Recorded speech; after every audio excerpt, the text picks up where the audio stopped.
मंत्रालय ने कितने वर्ष से कम आयु के विद्यार्थियों के कोचिंग केंद्र में प्रवेश पर रोक लगा दी गई है। The ministry of education has banned the entry of student low how many year of age in coaching centre.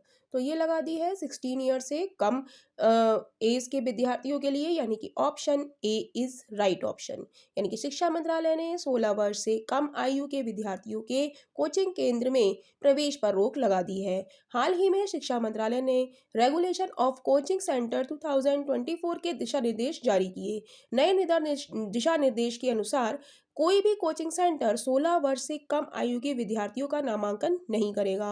विद्यार्थियों का नामांकन माध्यमिक विद्यालय के बाद ही किया जाना चाहिए। यह निर्देश छात्रों से अत्यधिक फीस, आत्महत्या और आग और अन्य दुर्घटनाओं के कारण जान जाने की घटनाओं को ध्यान में रखते हुए जारी किया गया। हाल ही में किस देश का मून मिशन स्नाइपर चंद्रमा पर उतरा है? Which country moon sniper mission has landed on the moon recently? तो ये उतरा है जापान का, ये यानी कि ऑप्शन बी इज राइट। हाल ही में जापान का मून मिशन स्नाइपर चंद्रमा पर उतरा है। लैंडिंग के साथ ही जापान अमेरिका, रूस, चीन और भारत के बाद चंद्रमा पर उतरने वाला 5वां देश बन गया है।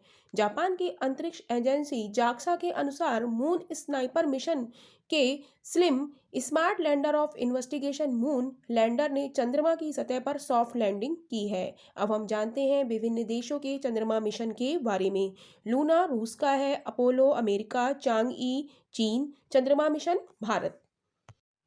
विंटर यूथ ओलंपिक 2024 में किस भारतीय खिलाड़ी ने भाग लिया? Which Indian player participated in the winter youth Olympics 2024? तो ये लिया है साहिल ने, यानी कि ऑप्शन ए इज राइट।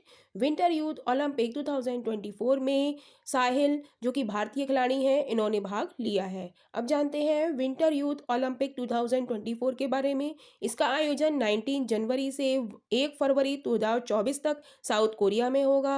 इसका क्रम ये 4th क्रम है और इसकी थीम या मोटो ग्रो टुगेदर शाइन टुगेदर है। भारत की ओर से एकमात्र खिलाड़ी साहिल विंटर यूथ ओलंपिक 2024 में भाग ले रहे हैं। साहिल हिमाचल प्रदेश राज्य से संबंधित हैं, जो कि अल्पाइन स्कीयर खेल में भाग ले रहे हैं। कौन सा मंत्रालय गणतंत्र दिवस समारोह के हिस्से के रूप में कार्यक्रम भारत पर्व का आयोजन करेगा? Which ministry will organise the event Bharat Parv as part of the Republic Day celebration? तो ये करेगा पर्यटन मंत्रालय, यानी कि ऑप्शन बी इज राइट।